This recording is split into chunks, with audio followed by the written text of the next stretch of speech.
Hello बच्चों, मैं डी welcome to my YouTube channel. मैं हूं कैलाश शर्मा। बच्चों, आज मैं आपको मैग्नेटिक इफेक्ट ऑफ करंट के 10 पीवाईक्यूज अपलोड करने जा रहा हूं। और मैग्नेटिक इफेक्ट ऑफ करंट बहुत इंपॉर्टेंट टॉपिक है बच्चों। इसके पीवाईक्यूज जरूर करके जाइए, अच्छे से करके जाइए। 40 पीवाईक्यूज ऑलरेडी अपलोड कर चुका हूं बच्चों। 41 से लेकर 50 तक के पीवाईक्यूज बच्चों आज के इस वीडियो में अपलोड करने वाला हूँ। ठीक है, पुराने वाले अगर नहीं देखे हैं तो पीडीएफ डाउनलोड कर लेना। टेलीग्राम ग्रुप में सब कुछ दे रखा है, वहां से पीडीएफ से पिछले 40 क्वेश्चन करने के बाद यहाँ वाले स्टार्ट करना। चलो बच्चों, स्टार्ट करते हैं। Question number 1। A long straight wire with a circular cross section having radius r is carrying a steady current capital I। ठीक है भाई, एक लॉन्ग सर्कुलर स्ट्रेट वायर है, रेडियस आर है, उसकी करंट कैरी कर रहा है। The current I is uniformly distributed across its cross section, then the variation of the magnetic field due to the current I with distance r will be। आप लोगों को बच्चों ये फॉर्मूला याद रखना है, ये दूसरी बार आया है बच्चों ना हमारे डिस्कशन में। ये फॉर्मूला ना सिलेंड्रिकल जब वायर होता है ना बच्चों, सिलेंड्रिकल वायर जो होता है उसका जो बी वेक्टर होता है ना बच्चों, अंदर वाले पॉइंट पे mu naught J vector cross R vector divide by 2 के बराबर होता है। और बाहर जो होता है ना बच्चों, वो तो mu naught I divided by 2 pi R, जैसे वायर होता है ना उसकी तरह होता है। ठीक है, अंदर बच्चों इस तरीके से आता है और बाहर बच्चों मैग्नेटिक इंडक्शन इस तरीके से आता है। ये बहुत इंपॉर्टेंट फॉर्मूला है। अंदर वाला जो मैग्नेटिक इंडक्शन है ना बच्चों, उसको हम ऐसे भी लिख देते हैं mu naught J into R divided by 2 के बराबर, क्योंकि जे वेक्टर और आर वेक्टर के बीच का एंगल 90 डिग्री होगा, है ना। आर वेक्टर क्या होता है बच्चों, जैसे ये वायर हो गया है ना, यहाँ पे आपको इसकी एक्सिस बना दो, तो एक्सिस के रेस्पेक्ट में किसी भी पॉइंट का पोजीशन वेक्टर होता है। ठीक है, इस तरीके से, जैसे यहाँ से तुम ऐसे जा रहे हो यहाँ पे। ठीक है, तो ये होता है बच्चों ना। तो mu naught J R by 2 के बराबर होता है। तो बी बच्चों डायरेक्टली प्रोपोर्शनल टू आर आ जाएगा, नहीं आ जाएगा? ये ऑप्शन करेक्ट हो जाएगा, बी ऑप्शन करेक्ट हो जाएगा, है ना। अंदर वाले पॉइंट पे डायरेक्टली प्रोपोर्शनल टू आर आता है, अंदर बाहर वाले पॉइंट पे 1/r के प्रोपोर्शनल आता है। बाहर पूछा होता तो बच्चों ये आता, R less than capital R पूछ रहे हैं ना, तो ये वाला आ जाएगा। फॉर्मूला भी याद रखना है बच्चों ना, ये दूसरी बार आया है क्वेश्चन ना। चलिए बच्चों, नेक्स्ट क्वेश्चन पे आते हैं। Given below are the two statement. Statement 1 is susceptibility of paramagnetic and ferromagnetic substances increases with decrease in temperature. ये कह रहे हैं ससेप्टिबिलिटी जो होती है ना पैरामैग्नेटिक और फेरोमैग्नेटिक सब्सटेंस की, वो टेम्परेचर बढ़ाने पे घटती है। ठीक है, आप लोगों को बच्चों पता होगा कि पैरामैग्नेटिज्म एंड फेरोमैग्नेटिज्म जो होता है ना, वो टेम्परेचर डिपेंडेंट होता है। और एक होता है बच्चों डायमैग्नेटिज्म, वो टेम्परेचर इंडिपेंडेंट होता है। ये ध्यान रखना है, डायमैग्नेटिज्म जो होता है ना वो टेम्परेचर इंडिपेंडेंट होता है। देखो, ये पैरामैग्नेटिज्म और फेरोमैग्नेटिज्म होता है ना बच्चों, ये सारे के सारे जो एटॉमिक जो डायपोल होते हैं ना बच्चों, उनके अलाइनमेंट की वजह से आता है। ठीक है, मैग्नेटिक फील्ड के अलोंग अलाइन हो जाते हैं, इस वजह से पैरामैग्नेटिज्म एंड फेरोमैग्नेटिज्म आता है।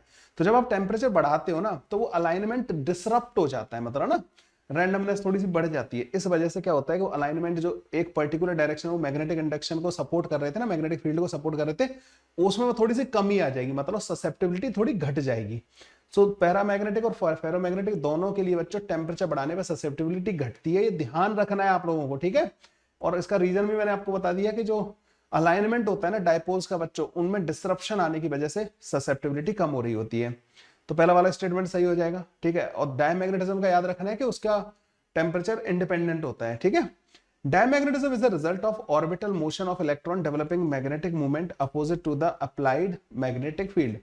देखो, जो डायमैग्नेटिक मटेरियल होते हैं ना, उसमें incomplete cancellation of orbital motion जो हो रहा होता है ना, बेसिकली होता है क्या है कि इलेक्ट्रॉन जो सर्कुलर ऑर्बिट में घूम रहा होता है, तो उसका एक ऑर्बिटल डायपोल मूवमेंट होता है। ठीक है, ऑर्बिटल डायपोल मूवमेंट जब पेयर में, वैसे तो ये कई बार कैंसिल आउट हो जाता है एक दूसरे का ना, लेकिन जब आप एक्सटर्नल मैग्नेटिक फील्ड लगा देते हो ना बच्चों, तो इलेक्ट्रॉन की जो ऑर्बिटल मोशन है वो थोड़ी डिस्टर्ब होने की वजह से बच्चों क्या होता है कि अब ये प्रॉपर जो कैंसिलेशन हो रहा था ना ऑर्बिटल मोशन के मूवमेंट का, जो डायपोल मूवमेंट जो डेवलप हो रहा था ऑर्बिटल मोशन की वजह से, वो कैंसिलेशन नहीं हो पाता। इस वजह से diamagnetism opposite to the external magnetic field induce हो जाता है, मतलब अपोज करता है, मतलब ना।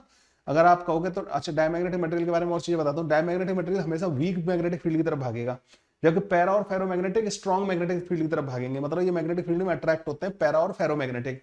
डायमैग्नेटिज्म बच्चों दूर भागेगा। डायमैग्नेटिज्म की ससेप्टिबिलिटी नेगेटिव होती है और म्यू आर लेस देन 1 होता है, जबकि पैरा और फेरोमैग्नेटिज्म की बच्चों ससेप्टिबिलिटी पॉजिटिव होती है, डायमैग्नेटिज्म की नेगेटिव होती है। ध्यान रखने हैं सारी सारी चीजें। ठीक है, तो ये ध्यान रखना है। तो ये कह रहे हैं diamagnetism is the result of the orbital motion of the electron developing magnetic movement opposite to the applied magnetic field. ये भी स्टेटमेंट सही हो गया, दोनों स्टेटमेंट सही हो गए, both the statement are correct. तो बच्चों हमारा ए ऑप्शन इसका करेक्ट ऑप्शन आ जाएगा। ठीक है, इसमें कुछ करना नहीं था, बस ऐसे करके आंसर कर देना था। जो मैंने इंपॉर्टेंट चीजें और बताई बच्चों, कई बार डायमैग्नेटिज्म से जो क्वेश्चन आते हैं ना उसमें ससेप्टिबिलिटी की वैल्यू नेगेटिव वगैरह दे देते हैं और आपको पहचानना होता है कौन सा है। ठीक है, कुछ डायमैग्नेटिक मटेरियल्स के नाम भी याद कर लेना बच्चों, diamagnetic, paramagnetic and ferromagnetic materials के गूगल कर लेना, नाम याद करके जाना बच्चों, ध्यान रखना, कोई सेट बना के दे सकते हैं ये लोग ना। चलो अगले वाले क्वेश्चन पे आते हैं बच्चों। A long solenoid carrying a current produces a magnetic field B along its axis. If the current is doubled and the number of turn per centimeter is halved, the new value of the magnetic field will be। तो बच्चों देखो, आपको पता है ना कि solenoid के अंदर मैग्नेटिक फील्ड क्या होता है, तो B होता है म्यू नॉट N इंटू आई के बराबर। ठीक है, अब ये कह रहे हैं बच्चों कि इन्होंने करंट को डबल कर दिया, इसको डबल कर दिया 2 टाइम्स, और नंबर ऑफ टर्न पर सेंटीमीटर को आधा कर दिया, किसको, स्मॉल n को आधा कर दिया, ये हाफ कर दिया, तो क्या होगा, एक को डबल किया एक को हाफ किया, अल्टीमेटली रिजल्ट सेम रहेगा, तो बी के बराबर ही आ जाएगा। इतना लल्लू पल्लू क्वेश्चन था बच्चों ना, ये तो बिल्कुल एकदम देखते ही हो जाने वाला क्वेश्चन था। अगले क्वेश्चन पे आ जाते हैं बच्चों। Given below are the two statement, one is labelled as assertion, the other one is labelled as reason. Non polar materials do not have any permanent dipole movement. जो नॉन पोलर मटेरियल होते हैं ना बच्चों, non polar, अच्छा polar वालों का, polar वाले होते हैं, पोलर वालों में पैरामैग्नेटिक मटेरियल ऐसे होते हैं उनका कोई परमानेंट डायपोल मूवमेंट नहीं होता, समझ रहे हो, उनका रैंडमनेस की वजह से। नॉन पोलर डायमैग्नेटिक मटेरियल होते हैं, डायमैग्नेटिक मटेरियल अगर आपने एक्सटर्नल मैग्नेटिक फील्ड में नहीं रखा हुआ है तो इनके पास कोई परमानेंट डायपोल मूवमेंट नहीं होता। तो non polar material do not have any permanent dipole movement, ये सही हो जाएगा। When a non polar material is placed in an electric field, electric field का डाल दिया क्या क्वेश्चन जो है, the center of the positive charge distribution of its individual atom and the molecule coincide with the center of the negative charge distribution। तो non polar material को आपने इसमें रख दिया है ना, individual atom of the molecule coincide with the centre of the negative charge distribution. तो फिर कहाँ पे ये नेगेटिव चार्ज और पॉजिटिव चार्ज का सेंटर कोइंसाइड थोड़ी करेगा, तो सेकंड वाला तो गलत हो जाएगा ना, centre of the negative charge नहीं करेगा, ये वाला सही हो जाएगा। नॉन पोलर का मतलब, अच्छा मुझे लगा था कि मैग्नेटिज्म इफेक्ट ऑफ करंट में कवर कर रहा हूँ ना, इसलिए मैं मैग्नेटिज्म के बारे में बात कर रहा था बच्चों। They are talking basically polarity, जो इलेक्ट्रिक पोलैरिटी होती है ना बच्चों, उसके बारे में बात कर रहे हैं। तो नॉन पोलर के पास कोई परमानेंट डायपोल मूवमेंट नहीं होता, ये बात सही है ना। एक्सटर्नल इलेक्ट्रिक फील्ड में आ जाता है, कैसे आ जाता है बच्चों, बहुत सिंपल सा एग्जाम्पल देता हूँ। एक हनी ड्रॉप कंसिडर कर लो, मतलब क्या, हनी ड्रॉप, हनी समझते हो, हनी ड्रॉप, उसके चारों तरफ मक्खियां कैसे भिनभिनाएंगी बच्चों, सिमेट्री में। हनी ड्रॉप रखी हुई है तो बहुत सारी मधुमक्खियां, तो ऐसे सिमेट्री में बन बनाएंगी। लेकिन अगर आपने एक और हनी ड्रॉप लाके रख दी तो कुछ कंफ्यूज हो जाएंगी, थोड़ी दूर रखी है ये, ठीक है, तो थोड़ी कंफ्यूज हो जाएंगी। तो अब जो मक्खियां जो सिमेट्री बना रही थी ना बच्चों, अब वो थोड़ा सा इधर भी उनका मन चहलने लगेगा, ऐसे ऐसे ऐसे, अब ऐसा बनेगा बच्चों ना, वो जो मक्खियों का झुंड होगा ना वो ऐसा हो जाएगा। तो अगर मक्खियों का सेंटर देखा जाए ना तो वो यहाँ पे आ जाएगा, तो इसलिए पोलैरिटी आ जाती है जब कोई और एक्सटर्नल फील्ड आ जाता है, तो ठीक है। तो इसका आंसर जो है हमारा, जैसे इन्होंने सी दिया है, ठीक है, तो A is correct, R is not correct, वही होगा हमारा, ठीक है। हमने आर रीजन को गलत बोला था और सर्सन तो बच्चों हमने सही बोला था, ठीक है। ये वाला समझ में आ गया बच्चों आप लोगों को। चलो अगले वाले क्वेश्चन पे चलते हैं। A proton and an alpha particle of the same velocity enter in a uniform magnetic field which is acting perpendicular to their direction of motion. The ratio of the radii of the circular path described by the alpha particle to proton। देखो भाई कितनी बार repeat हुआ है question ना, सबसे ज्यादा पूछा जाने वाला क्वेश्चन है इस वाले चैप्टर का। जब काइनेटिक एनर्जी सेम दे देते, कई बार वेलोसिटी सेम दे देते, कई बार एक्सेलरेटिंग पोटेंशियल सेम दे देते, कुछ भी दे देते बच्चों, तरीका एक ही रहता है। R is equal to M into V divided by Q V. इसमें तो यही वाला फॉर्मूला लगाएंगे, वी सेम दे रखा है इन्होंने सबका, दोनों का, ठीक है, दोनों का वी सेम दे रखा है। Okay, R is equal to आ जाएगा बच्चों हमारे पास, R इज इक्वल टू आ जाएगा बच्चों R of alpha divided by R of proton जो आएगा ना बच्चों, अल्फा पार्टिकल का और प्रोटॉन का जो R आएगा ना बच्चों, इन्होंने ये बोला ना अल्फा पार्टिकल एंड प्रोटॉन, तो mass of alpha particle divide by Q of alpha particle, B तो सेम होगा और वी भी सेम होगा। Mass of proton divide by Q of proton, तो प्रोटॉन का क्यू ऑफ प्रोटॉन ई होता है, क्यू ऑफ अल्फा पार्टिकल बच्चों 2e होता है। मास ऑफ अल्फा पार्टिकल बच्चों 4m होगा, मास ऑफ प्रोटॉन m होगा, तो बच्चों ये 2 के बराबर आ रहा होगा, C option will be the correct option. लो जी, ऐसे हो जाएगा खत्म, ठीक है, इजी था ये वाला, तो काफी इजी था। अगला question, a bar magnet having a magnetic moment of this, bar magnet का मैग्नेटिक मोमेंट दे रखा है, placed along the direction of the uniform magnetic field B दे रखा है, the work done in rotating the magnet slowly through 60 degree angle. अब bar magnet को 60 degree angle rotate कराना है अपने को ना।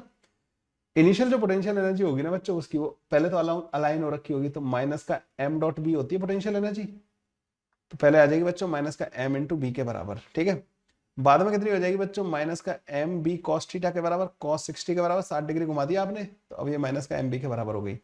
डेल्टा यू कितना हो जाएगा बच्चों, माइनस का M B sorry M B divide by 2 के बराबर होगी, तो M B divide by 2 minus का माइनस एम बी, तो डेल्टा यू आ जाएगा बच्चों हमारे पास एम बी डिवाइडेड बाई 2 के बराबर। ठीक है, तो यही work done by external agent के बराबर होगा। एक्सटर्नल एजेंट ही तो पोटेंशियल एनर्जी चेंज कर रहा होगा, तो work done by external agent comes out to be, उसका मैग्नेटिक डायपोलमेंट दे रखा है इसको 2 into 10⁵ into 14 into 10⁻⁻5 divided by 2 के बराबर। ठीक है, तो ये आ जाएगा बच्चों work done by external agent आ जाएगा बच्चों 14 जूल के बराबर, ये आंसर आ जाएगा।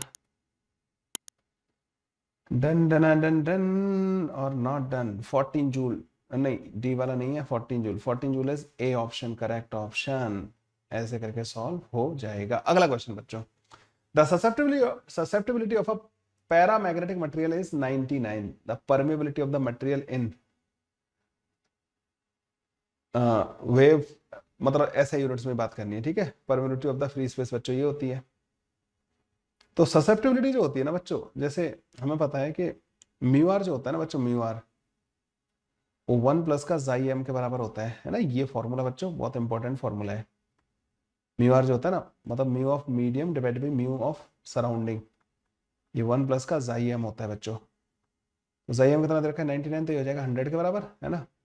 तो म्यू ऑफ मीडियम जो आ जाएगा ना वो 100 म्यू नॉट के बराबर आ जाएगा। म्यू नॉट बच्चों 4 पाई इंटू 10⁻⁻7 के बराबर दे रखा है, तो म्यू ऑफ मीडियम जो आ जाएगा बच्चों 4 पाई इंटू 10⁻⁵ के बराबर आ जाएगा। 4 pi into 10⁻⁵, C option will be the correct option. ठीक है, ऐसे खत्म हो जाएगा। कौन सा फॉर्मूला याद रखना है बच्चों तुम्हें, ये वाला, mu R is equal to 1 plus का जाई एम। म्यू आर क्या होता है बच्चों, रिलेटिव परमेबिलिटी। ठीक है, mu of medium divide by mu of surrounding, या mu of vacuum, sorry mu of vacuum. ठीक है, magnetic permeability of the medium divide by magnetic permeability of the vacuum जो होती है बच्चों, वो म्यू आर होती है, रिलेटिव परमेबिलिटी बोलते हैं इसको। ठीक है, done by done, C option आ जाएगा। अगला क्वेश्चन है बच्चों, two long parallel conductors S1 and S2 are separated by a distance of 10 centimeter and carrying a current of 4 ampere and 2 ampere respectively. The conductors are placed along the x-axis in xy plane. There is a point P located between the conductors as shown in the figure. ठीक है, P point दे रखा है बच्चों, यहाँ पे रखा हुआ है। डायग्राम देख लो बच्चों, S1 और S2 दोनों पैरेलल दे रखे हैं, 10 सेंटीमीटर गैप दे रखा है। P पॉइंट बच्चों 4 सेंटीमीटर ऊपर वाले से 4 सेंटीमीटर की डिस्टेंस पे दे रखा है। There is a point P located between the conductor as shown in the figure. A charged particle of 3 pi coulomb is passing through the point P with velocity of 2 i cap plus का 3 j cap। अच्छा, यहाँ पे जो magnetic field आएगा वो किधर की तरफ आएगा, पहले तो ये समझ लो। इस वाले वायर की वजह से 2 एम्पियर वाले की वजह से बाहर आएगा, 4 वाले की वजह से अंदर आएगा, तो मैग्नेटिक फील्ड अंदर की तरफ आ रहा होगा, है ना, अंदर की तरफ आ रहा होगा। और जो वेलोसिटी बच्चों पार्टिकल की हमें दे रखी है, तो the force acting on the particle पूछा है इन्होंने ना। तो देखो बच्चों, इस वाले क्वेश्चन को कैसे सॉल्व करेंगे। फोर्स जो होता है ना F, वो होता है Q times velocity vector cross B vector के बराबर होता है। ठीक है, फोर्स ही होता है। बी वेक्टर पहले पता कर लो बच्चों ना, बी वेक्टर पहले तो अंदर की तरफ आएगा, ऊपर वाले वायर की वजह से लिखो mu naught I divided by 2 pi R, R हो जाएगा 0.04 के बराबर, 4 सेंटीमीटर दिया है ना। ये माइनस का के कैप, माइनस का म्यू नॉट आई और I2, ये I1 और ये I2 डिवाइड बाई 2 पाई 0.06। ठीक है, और ये दोनों का जो रिजल्टेंट आएगा ना बच्चों, माइनस का के कैप डायरेक्शन में आ जाएगा। ठीक है, माइनस का के कैप अंदर की तरफ वाली डायरेक्शन माइनस का के कैप होगी ना, ये आ जाएगा हमारे पास मैग्नेटिक इंडक्शन। तो अब हम इसको क्या करेंगे बच्चों, पहले तो इसको सॉल्व कर लेते हैं, बी की वैल्यू ना और कैलकुलेट कर लेते हैं। म्यू नॉट बच्चों बाहर निकाल लेना, तो बन जाएगा 2 इंटू 10⁻⁷। ठीक है, I1 होगा बच्चों 4 डिवाइड बाई दिस, तो ये आ जाएगा बच्चों 100 के बराबर। ठीक है, माइनस का I2 होगा बच्चों, I2 कितना है 2 एम्पियर के बराबर, I2 2 एम्पियर के बराबर दे रखा है ना, तो 2 बाई, तो ये हो जाएगा 100/3 के बराबर। ठीक है, माइनस का के कैप, 100 बच्चों कॉमन निकाल लेना, तो बी आ जाएगा बच्चों तुम्हारे पास 4/3 10⁻⁵ माइनस का के कैप टेस्ला। ठीक है, ये बी वेक्टर आ गया। अब जो मैग्नेटिक फोर्स आएगा ना बच्चों, magnetic force that comes out to be Q. Q की वैल्यू कितनी बच्चों, यहाँ पे क्या है, इलेक्ट्रॉन है प्रोटॉन है, चार्ज पार्टिकल ऑफ 3 पाई, तो 3 पाई वी क्रॉस बी। अब वेलोसिटी क्या दे रखी है बच्चों, 2 i कैप प्लस का 3 j कैप, तो 2 i कैप, आई और आई का माइनस के कैप के साथ क्रॉस करोगे तो ऊपर की तरफ आएगा, ठीक है। तो ये आ जाएगा 6y 8/3 जे कैप, 8/3 इंटू 10⁻⁵ जे कैप, ठीक है। और जे क्रॉस माइनस के करोगे, जे क्रॉस माइनस के माइनस का आई कैप डायरेक्शन में आएगा, तो माइनस का 3, तो ये आ जाएगा 4 इंटू 10⁻⁵ आई कैप, ये बन रहा होगा ना। एक काम करो बच्चों, 4 को कॉमन लेना, तो मैग्नेटिक फोर्स जो आ जाएगा ना 4 पाई बाहर निकाल लेना, 3 को अंदर भेज देना, ये बन जाएगा 8, अच्छा 10⁸ जे कैप माइनस का 4 बाहर निकाल लेना 3 आई कैप इंटू 10⁻⁻⁵, ठीक है। 8 जे कैप, एक मिनट 4 बाहर निकाल लेना तो 2 बनेगा, 2 जे कैप माइनस का एक्स की वैल्यू बच्चों 3 के बराबर आंसर आ जाएगा। ये क्वेश्चन थोड़ा सा फालतू का, इन्होंने लेंथी कैलकुलेशन लेंथी कर दी, कुछ था नहीं वैसे क्वेश्चन में दम है क्या, नहीं। An infinitely long hollow conducting cylinder with radius r carries a current uniformly along its surface, ठीक है।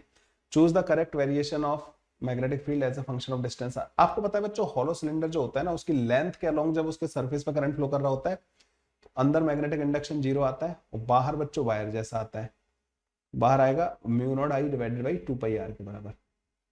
तो बाहर बच्चों 1/r का फंक्शन आएगा और अंदर 0 आएगा, तो अंदर 0 बाहर 1/r का फंक्शन, मतलब थोड़ा ग्राफ सही रहेगा, ये ना, ये डी ऑप्शन बच्चों करेक्ट ऑप्शन आ जाएगा।